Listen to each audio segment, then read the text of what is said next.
الحمد لله رب العالمين خالق السماوات والأرضين والصلاة والسلام على سيد الأنبياء والمرسلين وعلى آله وأصحابه وأتباعه وأهل بيته أجمعين أما بعد فأعوذ بالله من الشيطان الرجيم بسم الله الرحمن الرحيم قال النبي صلى الله عليه وسلم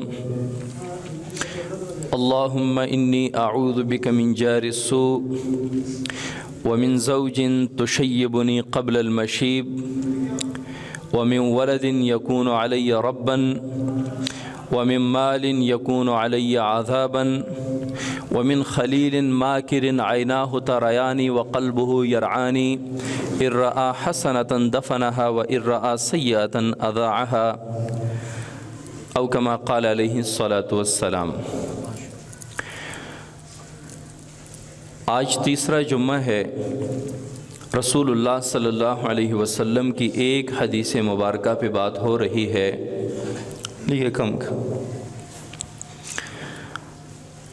آپ صلی اللہ علیہ وسلم کی ایک دعا ہے جس دعا میں حضور صلی اللہ علیہ وسلم نے 5 باتوں سے 5 چیزوں سے پناہ مانگی ہے۔ ان میں 3 بیان ہو چکی ہیں، چونکہ جمعے کا دن وقت مختصر ہوتا ہے، اسی لیے ایک حدیث پہ یہ تیسرا جمعہ بیان ہو رہا ہے۔ آپ صلی اللہ علیہ وسلم نے فرمایا اللہم انی اعوذ بک، یا اللہ میں تیری پناہ میں آتا ہوں، من جار السوء، برے پڑوسی سے، برے ہمسایہ سے، ومن زوج تشیبنی قبل المشیب، اور ایسی عورت سے، ایسی بیوی سے جو مجھے بوڑھا ہونے سے پہلے بوڑھا کر دے، وَمِن وَلَدٍ يَكُونُ عَلَيَّ رَبًّا، اور میں تیری پناہ میں آتا ہوں، میں پناہ چاہتا ہوں اس اولاد سے جو میرا مالک بن جائے، جو میرے اوپر خدائی کرے، جو میرا خدا بن جائے، ایسی اولاد سے میں پناہ چاہتا ہوں۔ ان 3 چیزوں پہ، ان 3 باتوں پہ پچھلے 2 جمعوں سے بات ہو رہی تھی۔ چوتھی چیز جو آپ صلی اللہ علیہ وسلم نے جس سے پناہ مانگی ہے، وَمِن مَالٍ يَكُونُ عَلَيَّ عَذَابًا، یا اللہ میں پناہ چاہتا ہوں ایسے مال سے جو میرے لیے عذاب کا سبب بن جائے، ایسا مال جو مجھے سہولت دینے کے بجائے عذاب دے، جو مجھے خوشی دینے کے بجائے غم دے، جو مجھے راحت دینے کے بجائے تکلیف دے، جو مجھے ہنسی دینے کے بجائے مجھے رلائے، ایسے مال سے میں پناہ چاہتا ہوں۔ ایسا مال، کس مال کو آپ صلی اللہ علیہ وسلم نے فرمایا؟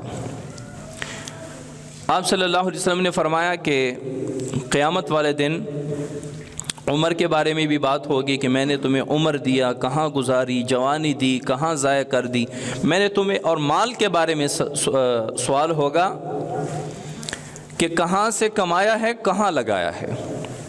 مال کے بارے میں، علم کے بارے میں صرف یہ سوال ہوگا کہ جتنا علم دیا ہے اس پر کتنا عمل کیا ہے، اور مال کے بارے میں 2 سوال ہوں گے، کمایا کیسے ہے اور لگایا کہاں پہ۔ من این اکتسبہ، تم نے یہ مال کہاں سے کمایا ہے، اور یہ مال کس کس جگہ پہ لگایا ہے، اس کے بارے میں سوال ہوگا۔ تو آپ صلی اللہ علیہ وسلم نے فرمایا یا اللہ میں تیری پناہ میں آتا ہوں اور میں پناہ چاہتا ہوں ایسے مال سے، یکون علیہ عذابا، جو میرے لیے عذاب کا سبب بن جائے۔ وہ کون سا مال ہے؟ دنیا میں رزق کمانا عبادت ہے۔ الکاسب حبیب اللہ، ہر ایک نے یاد کی ہوتی ہے ایک حدیث، الکاسب حبیب اللہ، کہ کسب کرنے والا، کام کرنے والا، کاروبار کرنے والا یہ اللہ کا دوست ہوتا ہے۔ لیکن کس طرح کا کام کرنے والا اللہ کا دوست ہوتا ہے؟ کام کرنے والا ایسا کہ جو اپنے کام کے تمام حدود، قیود، شرائط، ضوابط شریعت کو سامنے رکھ کے اس کو پورا کرے، کہ میں جو تجارت کر رہا ہوں اس میں شریعت کے کیا احکام ہیں، میں زراعت کر رہا ہوں اس میں شریعت کے کیا احکام ہیں، میں جو محنت مزدوری کر رہا ہوں میرے لیے شریعت میں اس کے کیا احکام ہیں، یہ ساری باتیں سامنے رکھ پر شریعت پر عمل کرتے ہوئے اگر کوئی روزی کمائے تو اب یہ اللہ کا دوست ہے۔ ایک بندہ دھوکہ بھی دے رہا ہے، فراڈ بھی کر رہا ہے، اور ساتھ میں کہہ رہا ہے الکاسب حبیب اللہ، کسب کرنے والا اللہ کا دوست ہے۔ دیکھیں روزی کمانا، کسب کرنا، کاروبار کرنا، محنت کرنا دنیاوی رزق کے لیے، یہ تمام انبیاء کا مشغلہ رہا ہے۔ کوئی ایک پیغمبر بھی ایسا نہیں ہے جس نے کوئی کام کاج نہ کیا ہو۔ حضرت داؤد علیہ السلام کے بارے میں پہلے میں 1-2 مرتبہ بتا چکا ہوں کہ وہ بادشاہ بھی تھے، پیغمبر بھی تھے، اور بیت المال سے اپنا جو وظیفہ ہوتا ہے وہ لیتے اور اس سے اپنا گھر کا خرچہ چلاتے۔ تو اللہ تعالیٰ نے فرشتے کے ذریعے ان کو بتلایا کہ کاش حضرت داؤد علیہ السلام اپنے ہاتھ کی کمائی سے اپنے گھر کا نظام چلاتے۔ تو حضرت داؤد علیہ السلام آئے، اب اللہ کے سامنے سجدہ ریز ہوئے اور دعا کی، اللہم علمنی کسبا تغنینی بہ عن بیت المال، یا اللہ مجھے ایسا کسب عطا فرما کہ میں بیت المال سے مستغنی ہو جاؤں، مجھے ضرورت ہی نہ پڑے کہ میں بیت المال سے کچھ لوں۔ یعنی بیت المال سے وظیفہ لینا جتنا حق بنتا ہے وہ تو جائز ہے، لیکن ایک پیغمبرانہ، ایک اللہ تعالیٰ نے جس منصب پہ بٹھایا تھا اس منصب پہ اللہ تعالیٰ نے اس کو مناسب نہیں سمجھا اور فرمایا کہ کاش حضرت داؤد علیہ السلام اپنے ہاتھ کی کمائی سے کھاتے۔ تو پھر اللہ تعالیٰ نے ان کی دعا قبول فرمائی، پھر وہ لوہا موم ہو گیا، پھر جس طرح مرضی آج کل کے وہ بھٹے میں ڈالتے ہیں، گرم کرتے ہیں، گرم کرنے کے بعد ہتھوڑیوں سے پیٹتے ہیں، اس کے بعد اس کو پلین کرتے ہیں، یا کوئی آج کل کی مشینری نکلی ہے۔ حضرت داؤد علیہ السلام ہاتھ سے اپنے اس کو لوہے کو جیسے چاہتے اس طرح موڑتے، سیدھا کرتے، پتلا کرتے، اس سے وہ اوزار بناتے تھے اور وہ بیچتے تھے۔ رزق کمانا، روزی کمانا یہ ایک عبادت ہے۔ طلب رزق الحلال فریضۃ بعد الفریضہ، حلال رزق کمانا یہ فرائض کے بعد ایک فرض ہے، نماز کے بعد فرض ہے، روزے کے بعد فرض ہے، زکوٰۃ و حج کے بعد فرض ہے، لیکن شریعت کے حدود میں رہتے ہوئے۔ اتنے حرام کے طریقے، حرام کمائی کے اتنے طریقے کفر نے، عالم کفر نے نکالے ہیں۔ پرسوں ایک بندہ مجھ سے پوچھ رہا تھا کہ یہ کاروبار کیسا ہے، میں نے کہا حرام ہے، یہ کرنا یہ حرام ہے، میں نے کہا یہ لوگوں کا دل اٹھ جائے گا شریعت سے اور دین سے کہ ہر کام حرام ہے۔ یعنی حرام کاموں کو اتنا آسان کر دیا ہے کہ ہر بندہ اس پہ لگا ہوا ہے۔ بٹ کوئن اور کتنے وہ نیٹ پہ آج کل آن لائن کام آ رہے ہیں، حلال بھی ہیں، جائز بھی بہت ہیں، لیکن جو حرام ہے وہ شارٹ کٹ ہیں۔ پرسوں ایک بندہ بتا رہا تھا کہ میں نے 1 مہینے میں 25 لاکھ روپے کمائے ہیں، ایک چھوٹا سا کمپیوٹر اپنے کمرے میں رکھا ہوا ہے اور اس سے میں وہ کاروبار کرتا ہوں، الحمدللہ اچھی روزی دے رہا ہے۔ میں نے کہا 25 لاکھ 1 مہینے میں؟ 25 لاکھ تو جن کے کروڑوں کی مشینری چلتی ہے وہ 25 لاکھ بڑی مشکل سے کماتے ہیں، آپ ایک چھوٹے سے لیپ ٹاپ سے۔ ہاں میں وہ لیتا ہوں، بٹ کوئنز لیتا ہوں، بٹ کوئنز کے ریٹ جو ہے نا وہ راتوں رات اپ ہو جاتے ہیں، میں پھر وہ سیل کرتا ہوں، یہ اس طرح۔ میں نے کہا آپ الحمدللہ تو کہہ رہے ہیں، آپ کو پتہ ہے کہ یہ جائز ہے یا نہیں جائز، یہ جائز ہے یا حرام ہے؟ کہتے یہ بھی حرام ہو سکتا ہے؟ کہتے میں تو اس میں نفع نقصان بھی ہوتا ہے۔ اچھا، لوگوں کے ذہن میں ایک بات بیٹھی ہے کہ جس کام میں نفع نقصان ہو وہ جائز ہے۔ لوگ پوچھتے ہیں کہ جی کسی کے ساتھ اس طرح کا کاروبار کرنا، جی یہ جائز نہیں ہے، اس میں سود آتا ہے۔ نہیں، تو اس میں تو نفع نقصان دونوں ہے، سود میں تو صرف نفع ہوتا ہے، نقصان نہیں ہوتا۔ اور لوگ جب مسئلہ پوچھتے ہیں کہ اس طرح کاروبار، اس میں سود تو نہیں ہے، بھئی صرف سود حرام نہیں ہے، حرام کاروبار کے اور بھی بڑے راستے ہیں۔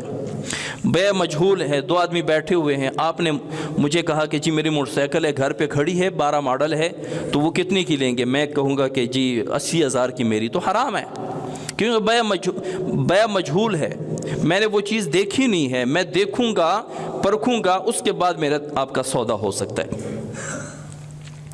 اور اگر کوئی نئی چیز ہے جیسے ہونڈا 125 اگر برانڈ نیو نکالیں تو وہ 100 بھی کھڑی ہوں تو 100 کی 100 ایک طرح کی ہوتی ہیں، کیونکہ سیم کنڈیشن ہوتی ہے، کوئی چلی نہیں ہے۔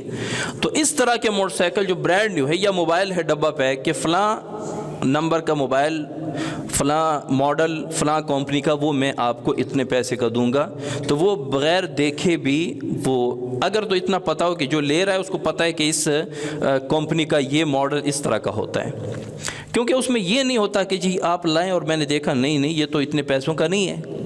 ہر وہ کاروبار جو دو مسلمانوں کے درمیان ہو اور وہ مفضی الی المنازعہ ہو، یہ فقہ کی ایک اصطلاح ہے، مفضی الی المنازعہ ہو، کہ دو مسلمان آپس میں کسی جھگڑے پر نہ آ جائیں۔ ہر ایسا وہ کاروبار کہ دو مسلمانوں کے درمیان جھگڑے کا خطرہ ہو، ناراضگی کا خطرہ ہو، شریعت نے اس کو حرام کر دیا، مفضی الی المنازعہ۔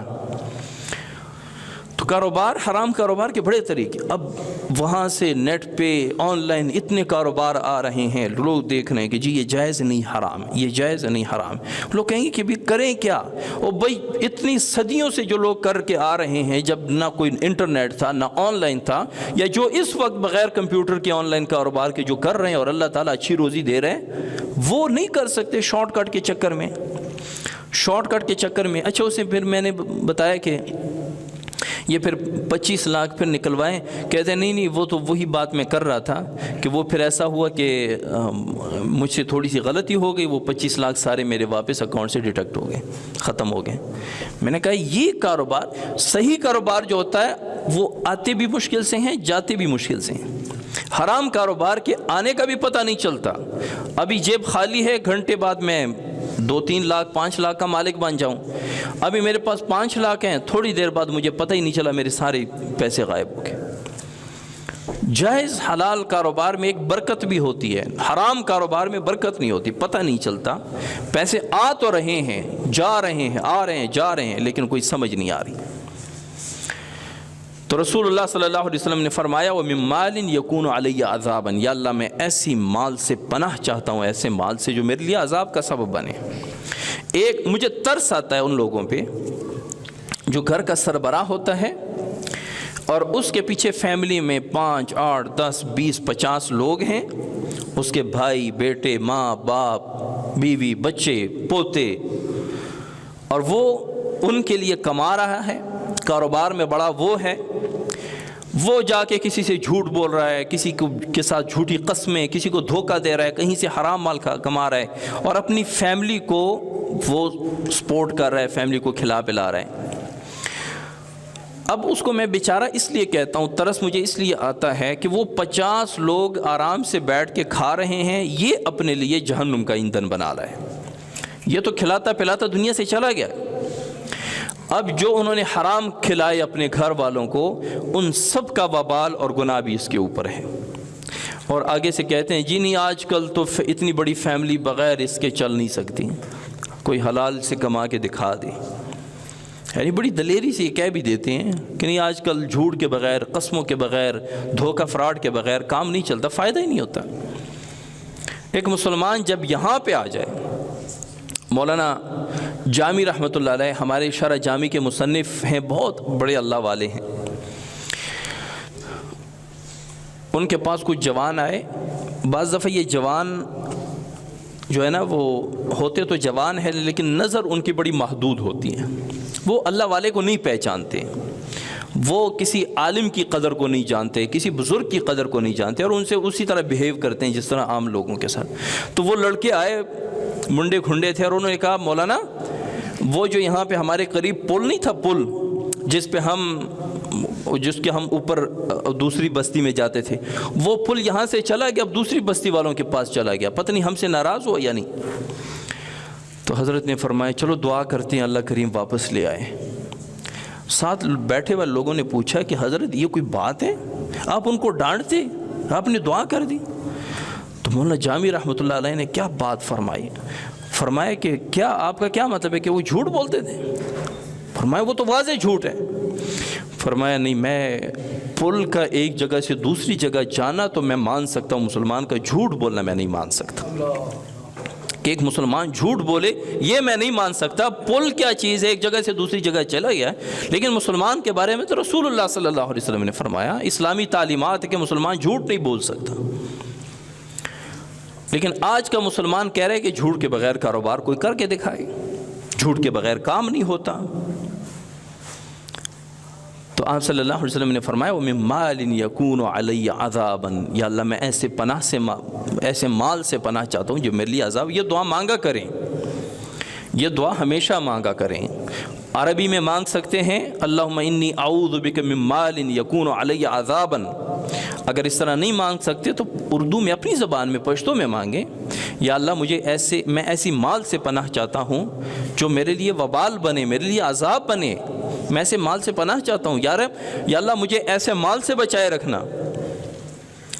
تو یہ چوتھی چیز ہے جس سے رسول اللہ صلی اللہ علیہ وسلم نے پناہ مانگی، اللہم ومن مال یکون علی عذابا. اور پانچویں اور آخری چیز جس سے رسول اللہ صلی اللہ علیہ وسلم نے اس دعا میں پناہ مانگی ہے، ومن خلیل ماکر عیناہ تریانی وقلبہ یرعانی ان رآ حسنۃ دفنہا وان رآ سیئۃ اضاعہا.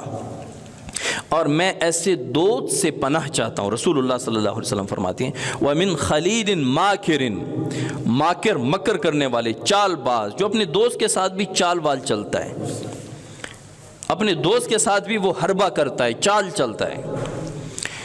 اور آج کل کی دوستیاں آپ کو پتہ ہے کہ یار دوستیاں فلاں سے بھی دوستی ہے میری، کبھی ضرورت کے وقت کام آ جاتی ہے. تو یہ کیا ہے؟ چال نہیں ہے، حربہ نہیں ہے تو اور کیا ہے؟ یہ دوستی نہیں، یہ تو وہ کہتے ہیں نا مطلبی دوست. تو رسول اللہ صلی اللہ علیہ وسلم نے فرمایا وَمِن خَلِيلٍ مَاكِرٍ، اور میں چال باز دوست سے پناہ چاہتا ہوں، عیناہ تریانی وقلبہ یرعانی، جس کی آنکھیں مجھے دیکھتی ہیں اور اس کا دل میرا پیچھا کرتا ہے. اس کی آنکھیں مجھے ہمیشہ دیکھتی ہیں، دوست ہیں، اور اس کا دل میرا پیچھا کرتا ہے. دل کیسے پیچھے کرتا ہے؟ ان رآ حسنۃ دفنہا، اگر وہ مجھ میں کوئی اچھائی دیکھے، مجھ میں کوئی خوبی دیکھے، مجھ میں کوئی اچھا عمل، اچھی صفت دیکھے، دفنہا، اس کو دفن کر دیتا ہے، کسی سے بیان نہیں کرتا کہ میرے دوست میں یہ خوبی ہے، میرے دوست میں یہ خوبی ہے. اور ہم نے دیکھا ہے کہ آپ کسی دوست کے سامنے اتنا بڑا کارنامہ کر دو، اتنی بڑی اچھائی کر دو، اور اس نے آگے جا کے اپنا حصہ بیان کر دینا ہے، آپ کے حصے کی جو تعریف ہے اس کو نظر انداز کر دینا ہے. ان رآ حسنۃ دفنہا، ایسے دوست سے میں پناہ چاہتا ہوں جو اگر مجھ میں اچھائی دیکھے تو اس کو دفن کر دے، ختم کر دے، بھول جائے.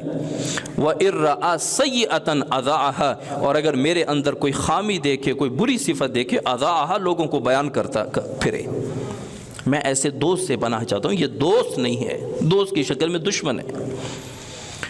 یہ کیسے دوست ہو سکتا ہے؟ جو آپ کی اچھائیوں کو دبائے اور برائیوں کو عام کرے اور لوگوں کو بتاتا پھرے کہ وہ تو میرا دوست ہے، میں اس کو اچھی طرح جانتا ہوں، وہ اس کے ساری عادات کا مجھے پتہ ہے. بہت کم دوست ایسے بھی ہوتے ہیں جو اچھائیاں بیان کرتے ہیں، برائیاں دفناتے ہیں، اور یہی دوست ہوتا ہے. اور دوست کی دوسری علامت یہ ہے کہ وہ آپ کی اچھائی لوگوں کو بتاتا ہے اور برائی آپ کو بتاتا ہے. یہ بڑی کمال کی بات ہے اگر آپ کے کسی دوست میں آ جائے. حضرت عمر رضی اللہ تعالیٰ عنہ فرماتے ہیں کہ اگر مجھے کوئی میرا عیب بتا دے، اس نے مجھ پر سب سے بڑا احسان کیا ہے. اس نے مجھ پر احسان کیا ہے کہ جس نے مجھے میرا عیب بتا دیا ہے کہ آپ کے اندر یہ عیب ہیں، اور اکیلے میں بتایا.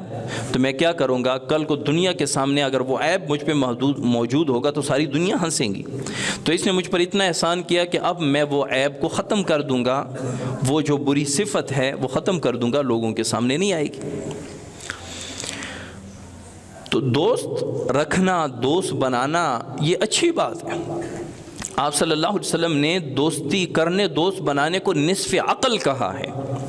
لیکن دوست بنانے، دوستوں کو چننے میں بڑا احتیاط ضروری ہوتا ہے. آپ ڈاکٹر کے پاس جاتے ہیں تو ویسے چلتے کہ جی سب سے پہلے جو بھی ڈاکٹر آ جائے میں اس کے پاس چیک اپ کروا لوں گا. ایسا نہیں کرتے. ہم پتہ کرتے ہیں، پوچھتے ہیں. اس شہر میں، لاہور میں ہزاروں لاکھوں ڈاکٹر موجود ہیں. ان لاکھوں ڈاکٹر میں ہم پوچھتے ہیں کہ جی معدے کا، جگر کا بہترین ڈاکٹر کون ہے؟ پھر ہم جا کے ان سے علاج کرواتے ہیں. کیوں؟ اس لیے کہ اگر ڈاکٹر صحیح ہوا تو ہمارا علاج ٹھیک کر دے گا، میں ٹھیک ہو جاؤں گا. اور اگر ڈاکٹر 2 نمبر ہوا، ڈاکٹر غلط ہوا، ڈاکٹر جیلی ہوا، نقلی ہوا، تو وہ تو میری زندگی خراب کر دے گا. تو جس طرح ڈاکٹر جس کے ساتھ آپ نے کوئی دوستانہ نہیں کرنا، کوئی لمبی چوڑی کوئی گفتگو نہیں کرنی، میرے خیال سے 5 سے 10 یا 15 منٹ اس کے پاس بیٹھنا ہے اور اس نے آپ سے پوچھنا ہے، نسخہ لکھ کے دینا ہے۔ اس 15 اور 20 منٹ کی اہمیت ہم اتنی سمجھتے ہیں کہ ہم لوگوں سے پوچھ کے ڈاکٹر کے پاس جاتے ہیں کہ جی کس ڈاکٹر کو چیک کروائیں، لیکن جس دوست کے ساتھ ہم نے مہینوں، جس طرح ڈاکٹر آپ کی صحت کا کباڑہ کر دے گا اگر وہ 2 نمبر ہو، اسی طرح دوست آپ کی عزت کا کباڑہ کر دے گا اگر وہ 2 نمبر ہو۔ اسی لیے دوستی کرو، دوستی کو شریعت نے نصف عقل کہا ہے، آدھا عقل ہے لوگوں سے دوستی کرنا۔ جتنا بندہ عقل مند ہوگا اس کے دوست زیادہ ہوں گے، جتنا بندہ ذہین ہوگا اس کے دوست زیادہ ہوں گے، لیکن وہ بندہ کبھی عقل مند نہیں ہوگا جس کے برے دوست زیادہ ہوں گے۔ برے دوست اپنی زندگی میں لانا اپنی زندگی برباد کرنے کی بات ہے، اور خلیل ماکر یہی ہوتا ہے۔ دوست کو کیسے پرکھا جائے کہ یہ اچھا دوست ہے یا برا دوست ہے؟ ایک تو دنیاوی لحاظ سے کہ جی یہ میرا بڑا اچھا دوست ہے۔ کیوں اچھا دوست ہے؟ بھائی مجھے تنگی تھی، اس نے مجھے پیسے دیے، میں بیمار ہوا، اس نے میرے لیے ڈاکٹر کا بندوبست کیا، دوائی لاتا رہا، میری عیادت کرتا رہا، اس لیے بہت اچھا دوست ہے۔ لیکن شریعت کی روح سے اچھا دوست کون سا ہے؟ شریعت کی روح سے اچھا دوست وہ ہے کہ جس کی دوستی آپ کو شریعت پہ لائے، شریعت سے دور نہ کرے، جس کی دوستی آپ کو نماز پہ لائے، نماز سے دور نہ کرے، جس کی دوستی آپ کو دین دوست بنائے، دین دشمن نہ بنائے، وہ اچھا دوست کہلاتا ہے۔ آپ خود دیکھیں کچھ لوگ ایسے ہوتے ہیں کہ جی نماز کے لیے کیوں نہیں آئے؟ بھائی وہ فلاں دوستوں کے پاس بیٹھا ہوا تھا تو انہوں نے کہا بس 5 منٹ 10 منٹ ہم نے جانا ہے، پھر آپ بھی چلے جانا۔ تو یہ اچھا دوست نہیں ہے۔ یہ جس طرح ایک غلط ڈاکٹر آپ کی صحت بگاڑ رہا ہے، وہ آپ کا دین بگاڑ رہا ہے، آپ کے اعمال بگاڑ رہا ہے۔ اور رسول اللہ صلی اللہ علیہ وسلم نے یہاں تک فرمایا، کتنی بڑی بات آپ صلی اللہ علیہ وسلم نے فرمائی، المرء علی دین خلیلہ، کہ بندہ اپنے دوست کے دین پر ہوتا ہے، بندہ اپنے دوست کے دین پر ہوتا ہے۔ فَلْيَنْظُرْ أَحَدُكُمْ مَنْ يُخَالِلْ، آپ میں سے جو بھی کسی کے ساتھ دوستی کرے وہ دیکھے کہ میں کس کے ساتھ دوستی کر رہا ہوں۔ جس کے ساتھ آپ دوستی کر رہے ہیں آپ اس کے دین پر ہوں گے۔ یہ آپ صلی اللہ علیہ وسلم نے کیوں فرمایا؟ اب آپ کہیں گے کہ جی سارے مسلمان ہیں، ہم سب کا ایک دین ہے، لیکن یہاں مراد کیا ہے کہ ایک بندہ وہ گالم گلوچ کو کچھ سمجھتا ہی نہیں، جس کے بارے میں آپ صلی اللہ علیہ وسلم نے فرمایا سباب المسلم فسوق، مسلمان کو گالی دینا فسق ہے، فاسق ہو جاتا ہے بندہ جو مسلمان کو گالی دیتا ہے۔ اب وہ دوست جو ہے وہ گالم گلوچ کو کچھ سمجھتا ہی نہیں ہے، عام گالیاں دیتا رہتا ہے۔ اب آپ اس حوالے سے اس کے دین پر جائیں گے کچھ عرصہ بعد، پھر آپ بھی گالم گلوچ شروع کر دیں گے، پھر آپ کو یہ عیب نہیں لگے گا۔ بعض علاقوں میں جائیں، شہری علاقوں میں جہاں پہ تعلیم، تربیت اور دین سب ساتھ چلتے ہوں، ان کے سامنے آپ کسی سے کہیں نا کہ مثال کے طور پر کہہ رہا ہوں، ممبر رسول پر ایسا لفظ بھی مناسب نہیں ہوتا کہ او گدے، تو وہ آپ کو ڈانٹیں گے، وہ کہیں گے نہیں یار، ایک مسلمان کو، ایک انسان کو ایسا نہیں کرنا چاہیے، ایسا نہیں کہنا چاہیے۔ یعنی یہ لفظ بھی ان پر بڑا بھاری گزرتا ہے۔ اور ایک ماحول میں آپ جائیں، وہاں پہ ماؤں بہنیوں کی گالیاں دھڑا دھڑ ایک دوسرے کو دی جاتی ہیں اور کسی کو کوئی اثر نہیں ہوتا۔ یہ ماحول بنتا بھی بندوں سے، بگڑتا بھی بندوں سے۔ یہ خوبصورت بھی بندوں سے بنتا ہے، بدصورت بھی بندوں سے بنتا ہے۔ ہم دیکھتے ہیں کہ وہ میں نے پچھلی مرتبہ کہا کہ ایک دکان میں کھڑا تھا تو ایک بندہ ہے، وہ دکان والے کا دوست تھا، وہ 3 منٹ میں میرے خیال سے کوئی 10 گالیاں نکال کے چلا گیا، ہنستے مسکراتے آپس میں گپ شپ کرتے ہوئے۔ میں نے اسے پھر بعد میں دکاندار کے ساتھ دعا سلام تھی، میں نے کہا کہ یار ایسے لوگوں کو دکان کے اندر کیوں آنے دیتے ہیں، گالم گلوچ ماں بہن سب کے سامنے، اور نہیں اپنا دوست ہے، اپنا ویر ہے گیا، کوئی ایسا مسئلہ نہیں ہے۔ میں کہا آپ کو مسئلہ نہیں، پھر مجھے کیا مسئلہ ہے؟ جب آپ کو گالیوں سے مسئلہ نہیں، پھر مجھے کیا مسئلہ ہے؟ یہ ناسور ہے ہمارے معاشرے میں، زبان کی گندگی جو ہے نا، یہ ہمارے معاشرے میں ناسور بن چکا ہے۔ گالم گلوچ، گندی باتیں، گندی گالیاں۔ تو رسول اللہ صلی اللہ علیہ وسلم نے فرمایا کہ المرء علی دین خلیلہ، بندہ اپنے دوست کے دین پر ہوتا ہے۔ فَلْيَنْظُرْ أَحَدُكُمْ مَنْ يُخَالِلْ، اپنے دوست کو دیکھو کہ میرا دوست کیسا ہے، اس کے اعمال کیسے ہیں، اس کا اٹھنا بیٹھنا آگے کن لوگوں کے ساتھ ہے۔ کیونکہ اگر ان کا آگے اٹھنا بیٹھنا اچھے لوگوں کے ساتھ ہے تو ایک دن آپ بھی ان لوگوں کے ساتھ اس کے واسطے سے مل لیں گے، لیکن اگر اس کا بیٹھنا اٹھنا برے لوگوں کے ساتھ ہے تو ایک دن آپ بھی ان کے ساتھ ملتے ملتے ان کے واسطے ان لوگوں کے ساتھ مل لیں گے۔ پھر بروں کے ساتھ بندہ برا ہی بنتا ہے، اور اگر برا نہ بھی بنے تو جو دیکھے گا وہ آپ کو برا سمجھے گا، یہ بروں کے ساتھ اٹھتا بیٹھتا ہے تو برا ہی ہوگا۔ اور لوگ اس پہ فخر کرتے ہیں کہ جی میرا بدماشاں نال میرے سلام دعائیں انہاں دا اٹھنا بیٹھنا ہے۔ بدمعاش تو کہتے ہیں اسے، معاش زندگی کو کہتے ہیں معاش، اور بد برے کو کہتے ہیں۔ جس کی زندگی بری ہو اس کو بدمعاش کہتے ہیں۔ جب بدمعاش ہو گیا تو اس کا کیا مطلب ہے؟ وہ خود کو بدمعاش سمجھ رہا ہے۔ بدمعاش جس کی زندگی بری ہو، بدتر ہو، بدترین ہو، اس کو بدمعاش کہتے ہیں۔ اور بدمعاشوں کے ساتھ لوگ اپنا تعلق دکھاتے ہیں کہ فلاں کے ساتھ میرا تعلق ہے۔ اور قیامت والے دن وہ لوگ جو جہنم میں جائیں گے، اور بعض لوگ ایسے بھی ہوں گے جو اپنے دوستوں کی وجہ سے جہنم میں جائیں گے، اور وہ جہنم میں ایک دوسرے کو تانا دیں گے، برا بھلا کہیں گے کہ دیکھو آپ کی وجہ سے میں بھی آج جہنم میں پڑا ہوں، آپ نے مجھے کہا تھا کہ وہاں چلتے ہیں، وہ کرتے ہیں، یہ کرتے ہیں۔ تو رسول اللہ صلی اللہ علیہ وسلم نے فرمایا وَمِنْ خَلِيلٍ مَاكِرٍ عَيْنَاهُ تَرَيَانِ وَقَلْبُهُ يَرْعَانِ، یا اللہ میں ایسے دوست سے پناہ چاہتا ہوں، ایسے چال باز چالاک دوست سے جس کی آنکھیں مجھے دیکھتی ہو، جس کا دل میرا پیچھا کرتا ہو۔